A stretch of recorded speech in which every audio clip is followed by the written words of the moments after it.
Voilà, nous sommes de retour pour poursuivre cette émission. Nous prenons la direction du Tchad maintenant où 15 partis d'opposition ont désigné un candidat unique. 15 partis d'opposition se sont réunis donc mardi pour désigner un candidat unique à l'élection présidentielle. L'élection qui se tient le 11 avril, à la même date que celle du Bénin dont on évoquait avant la pause. Et face donc au sortant Idriss Déby Itno au pouvoir depuis 30 ans et investi par son parti pour briguer un 6e mandat. Théophile Bezoun Bongoro, 55 ans, un néophyte en politique. Il a été choisi par les chefs des 15 mouvements, la surprise générale par 9 voix contre 5 pour le favori et opposant le plus connu, Saleh Kebzabo. Ces partis réunis pour l'occasion, N'Djamena avait créé le 2 février dernier une coalition. L'Alliance Victoire est promis de désigner donc un seul candidat et un seul programme contre M. Déby. Voilà, Firmin Teko Agbo. Avant d'aller même dans le fond, est-ce qu'il n'est pas nécessaire ici, quand on voit l'effort que l'opposition tchadienne a fait, de la féliciter, hein? Oui, on peut facilement les féliciter. C'est quelque chose. Moi, je ne m'attendais pas à ce qu'ils réussissent, quoi. Au moins, ils ont réussi 15 partis politiques qui se mettent ensemble. Waouh, c'est quelque chose qu'il faut vraiment féliciter. Peut-être aussi, ça dépend des contextes. Au Togo, c'est pas si facile.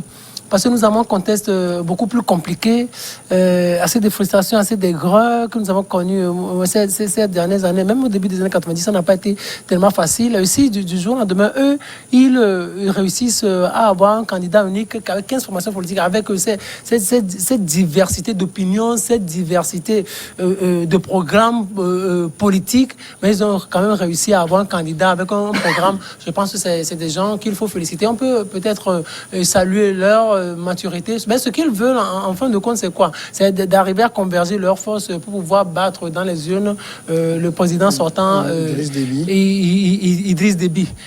C'est quelque chose de louable. Mais est-ce qu'elles on se demande est-ce s'ils y arriveraient. Et ça va être compliqué s'ils y arrivent. Parce que le gars, ça fait déjà 30 ans qu'il est au pouvoir et il maîtrise toute la machine. Il maîtrise la machine, tout ce que vous pouvez faire, tout ça. Moi, je me demande si ça peut fondamentalement marcher. Et moi, je pense que c'est au premier tour déjà, il va rempiler. Hein. Il ne va pas commettre l'erreur d'organiser un second tour ou de laisser la voie à l'organisation d'un second tour. Il sait qu'au premier tour, il peut tout organiser et puis c'est fini. Ça passe. Vous allez créer un peu.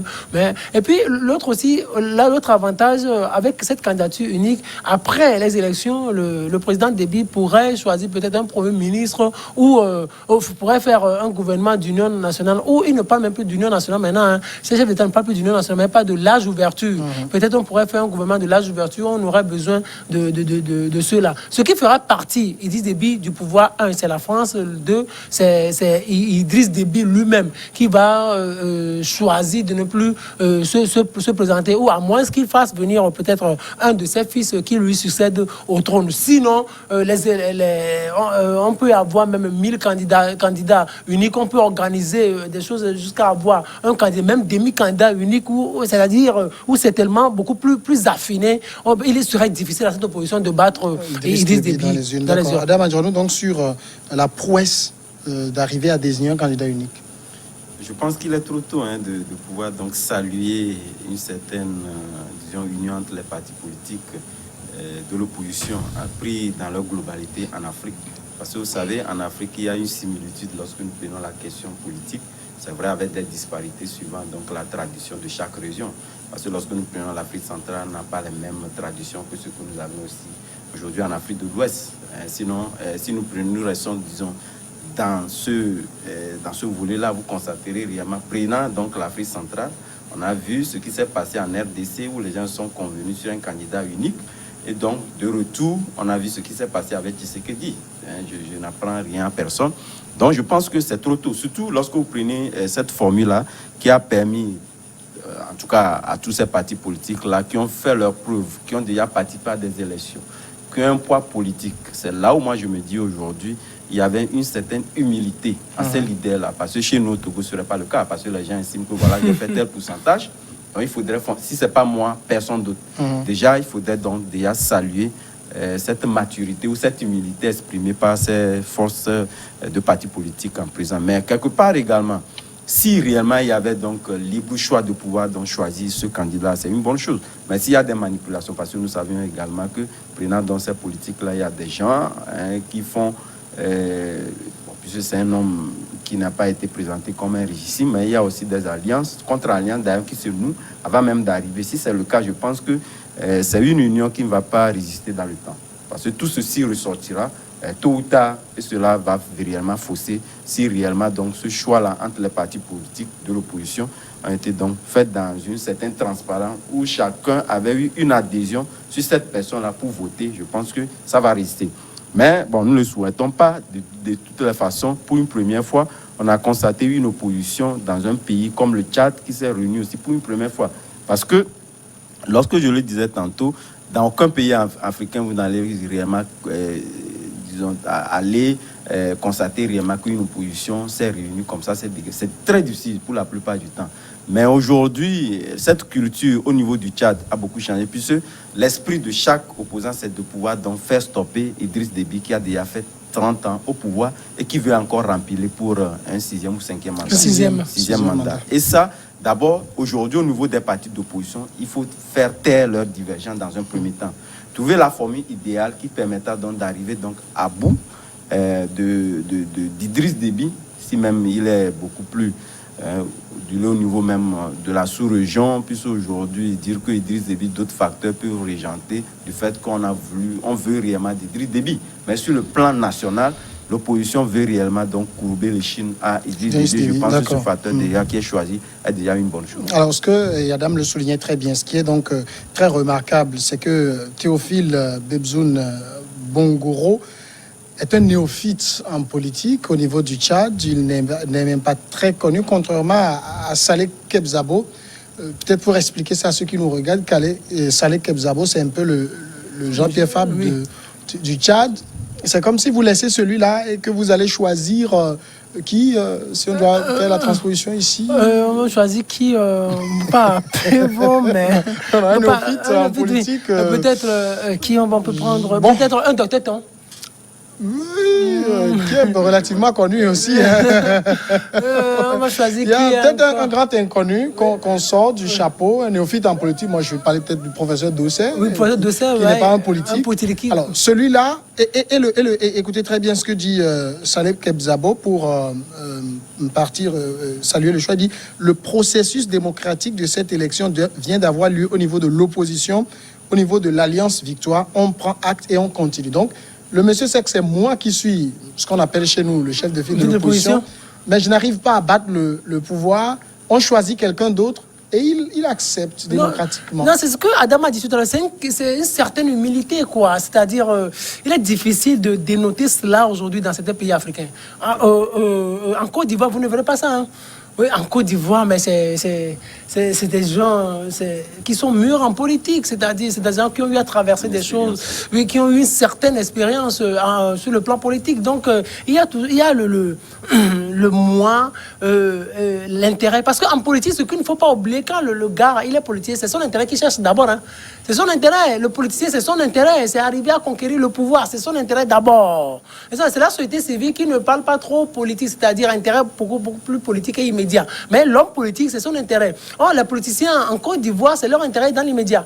Au Togo, on a des politiciens, on peut reprocher un certain nombre de choses à nos opposants, mais c'est des politiciens, quoi.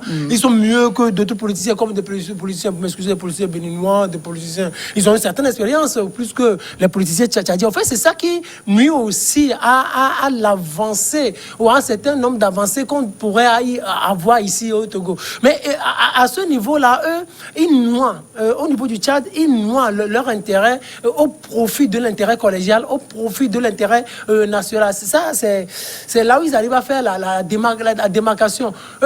Au Togo, vous ne verrez pas ça. C'est un chef de file de l'opposition qui a eu à aller à des élections plusieurs fois, qui est connu du grand public, qui peut avoir encore des intérêts à engranger lors du scrutin, qui vient dire nous acceptons nous positionner derrière ce néophyte Vous imaginez, c'est quelque chose qu'il faut saluer. Dans beaucoup de pays, ça ne risque pas d'arriver comme ça. Hein. Si c'est pas moi, c'est personne. Si c'est personne, si c'est pas moi, c'est personne. On a vu ça. Et c'est ça qui a tué un peu peut-être l'esprit d'attenance dans notre pays au Togo. Les gens ont dit, c'est moi. J'ai eu plus de 30%. Si c'est moi l'opposant le plus connu. Moi, j'ai un nom, on m'appelle ci, on m'appelle ça. C'est ça qui a détruit, c'est cet esprit-là qui a détruit peut-être plusieurs efforts consentis par un certain nombre de personnes en ce qui concerne la réalisation de l'alternance au Togo. Mais à ce niveau, au niveau des Tchadiens, il faut juste les féliciter, ce courage, féliciter cet esprit patriotique qui vise à consolider peut-être l'unité au sein de l'opposition tchadienne. Le hic au niveau du Tchad, c'est que vous avez 15 partis qui ont désigné un candidat, mais vous avez d'autres partis de l'opposition qui décident de présenter leur candidat, même s'ils savent qu'ils n'ont peut-être pas beaucoup de chance. Il y a par exemple le parti de celui qui fait office de chef de file de l'opposition au niveau du Parlement, parce que Kebzabo n'est pas au Parlement, c'est le parti de Roma Dungar Nialbe Félix qui l'a désigné comme candidat. Vous avez le parti Astre également qui a désigné son candidat. Jimansgar Nasra est également candidat. Donc bref, au niveau de l'opposition, c'est vrai que certains sont ensemble, mais on ne parle pas de la même voix. Oui, en réalité, tout ceci part de la formule prémonitoire qui a permis donc de pouvoir rassembler ces forces politiques-là en un. Donc au départ, certains n'étaient pas d'accord d'adhérer. C'est ce qui a conduit donc à c'est comme un chemin que nous avions ici aujourd'hui. Lorsque vous prenez un certain nombre de partis qui se regroupent, que ce soit la DMK, l'ANC, etc., même si aujourd'hui les opinions divergent, vous allez constater que les partis politiques au niveau de l'Assemblée nationale n'adhèrent pas ou carrément n'ont pas des voix convergentes avec ces partis politiques-là. Donc c'est normal. Donc ceux qui ont été consultés pour faire bloc ensemble sont eux donc qui ont eu l'ingénierie. Et d'ailleurs, ce sont les poids lourds. Hein. Je pense que lorsque vous prenez, c'est parce que cette Assemblée nationale aussi a trop duré et qui, naturellement, a été donc vue assez plusieurs fois, redonner encore des mandatures. Donc, poser la question de l'Assemblée nationale ou les partis politiques qui résident au niveau de l'Assemblée nationale, au niveau du Tchad, n'est pas opportune, n'est pas quand même une bonne solution. Mais, quelque part, ce que moi j'allais dire, c'est que lorsque vous prenez d'abord au niveau même de ces partis politiques traditionnellement connus, d'ailleurs qui ont eu à participer au niveau des élections, vous allez constater qu'il y a des questions, qui les ratent la plupart du temps. Si nous prenons peut-être dans notre contexte, on dit bon, le retour à l'ascenseur, des gens qui ont des opinions qui les rattrapent, surtout lors des présidentielles, etc., peuvent amener dans ces partis politiques à dire que voilà, nous voulons un 109 qui ne traîne pas en réalité dans un certain nombre de casseroles et avoir intimement, donc faire le choix sur sa personne et donc renforcer les liens pour que l'opinion puisse savoir que nous voulons faire les choses autrement. Puisque des partis politiques, lorsque vous les citez, vous n'irez pas dans aucun pays pour dire que voilà une opposition, voilà les gens ont adhéré parce qu'il n'a rien à se reprocher, ça n'existe pas. Mais aujourd'hui, au moins, ils ont une opinion qui peut donc faire valoir au niveau de la population pour que cette population-là ne puisse pas prendre un certain nombre de ratés qui puissent aujourd'hui lutter en leur défaveur. Donc je pense que c'est sur cet aspect-là qu'il faut saluer naturellement le fait qu'on prenne quelqu'un, un méconnu de l'environnement politique au niveau du Tchad et donc de pouvoir avoir les coudées franches pour réellement donc déblayer un programme de société où la population puisse facilement adhérer. Sinon, la question de l'Assemblée nationale n'est plus d'actualité. Je pense qu'ils n'ont pas été fondamentalement pas consultés pour appartenir à ce bloc-là. C'est ce qui a conduit qu'eux aussi veulent faire prévaloir donc leur voix en se positionnant comme candidat. Mais que ce soit candidat unique, quelle que soit la formule, quand on regarde Idriss Déby, on est tenté de dire qu'il est très difficile de le battre. Oui, il est difficile de le battre, mais tout d'abord, il faut aussi ajouter ou souligner que cette désignation va être une surprise pour lui. Parce qu'il s'attendrait peut-être à ce qu'on prenne l'ancien, le chef de file, entre guillemets. Donc, on est la stratégie. Donc, on est la stratégie et tout ça. Là. Donc, peut-être, on lui préparerait peut-être un certain nombre de coups. Voilà, peut-être 7 dessous, 7 casseroles. Donc, comme Adam en a parlé tout à l'heure. Mais du jour au lendemain, on lui montre que c'est ce néophyte-là comme président. C'est celui-là qui est méconnu du grand public. Il n'a pas assez de casseroles. Donc, ça va être un peu plus compliqué pour lui. Donc, ça va déjouer un peu son plan vis-à-vis de l'opposition. Idriss Déby, c'est difficile de battre parce qu'il fait déjà 30 ans au pouvoir. 30 ans au pouvoir. Et il succède à Hissène Habré en 1991.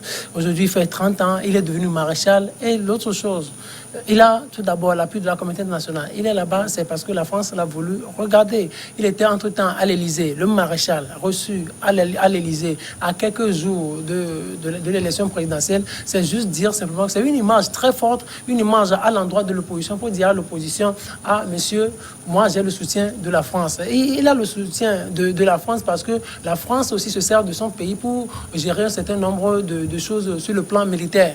Vous imaginez, on a dit sur cette antenne la semaine passée que presque chaque Noël, vous allez voir le ministre français des Affaires étrangères descendre dans ce pays, dans les forces françaises là, pour passer le réveillon avec les forces militaires françaises qui sont sur place. Donc vous voyez, ça c'est un signal fort, un signal qu'on lance aux opposants. Donc c'est calé au niveau de la France, c'est calé au niveau de la communauté internationale, c'est calé même au niveau de l'Union africaine parce que la force multinationale mixte, sa capitale c'est N'Djamena. La force qui lutte contre le terrorisme en Afrique, sa capitale c'est N'Djamena. Donc sur le plan sécuritaire, sur le plan africain, on a besoin de Idriss Déby. Vous imaginez, on a besoin de Idriss Déby. Sur ce point, l'opposition n'existe presque pas. Donc Idriss Déby est bien parti. Mais pour pouvoir le battre dans les urnes, est-ce qu'on peut parfaitement le battre dans les urnes? Mais je pense que ça va être un peu difficile. Je me demande si l'opposition... Si ne pas le battre dans les urnes, c'est pas quel moyen. Non, c'est-à-dire, si on veut, ce que je voudrais dire, si on veut juste tout ramener à la population, est-ce que ça va être facile dans les urnes? Je me demande si l'opposition a vraiment les moyens pour couvrir tout le territoire.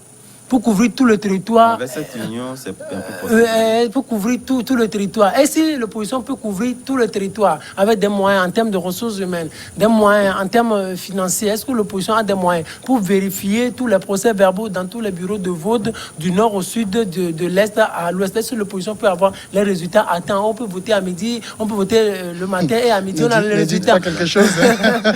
On a les résultats. À midi, est-ce que c'est possible à ce niveau? Donc, si on n'a pas ces moyens-là, Idriss Déby peut tout faire. Mais je pense que Idriss Déby n'est pas encore prêt pour quitter le pouvoir. Donc, il va tout faire pour gagner, quoi. Idriss Déby face à cette opposition.